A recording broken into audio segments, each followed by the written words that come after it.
BJP কর্মী হিসেবে আমি আমার সরকারের কাছে অনুরোধ জানাচ্ছি, বিধবা ভাতা, বয়স্ক ভাতা এগুলো যেন খুব তাড়াতাড়ি চালু হয়। কেননা এরা 2 মাস থেকে টাকা পয়সা বন্ধ হয়ে আছে। এদের যে অসহায় অবস্থা, করুণ অবস্থা যা দেখা যাচ্ছে তা দেখার মতো না, চোখে দেখতে পাচ্ছি না। কারণ এদের অসুখ বিসুখ লেগেই থাকে। এদেরকে তো ঠিকমতো ছেলেমেয়েরা খেতেও দেয় না, খাবারের জন্যে এদেরকে হা হতাশ করে বসে থাকতে হয়।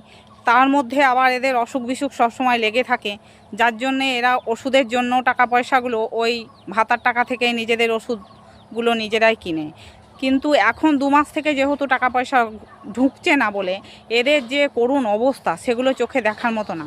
একজন বয়স্ক আদিবাসীকে আমি দেখলাম, সে ব্যাংকে এসে এত কান্না করছিল যা সহ্য হচ্ছিল না আমার। আমি সরকারের কাছে অনুরোধ করব, অন্নপূর্ণা ভাণ্ডারের জন্য এত মাতামাতি না করে বয়স্ক ভাতা এবং বিধবা ভাতা অবশ্যই চালু হোক।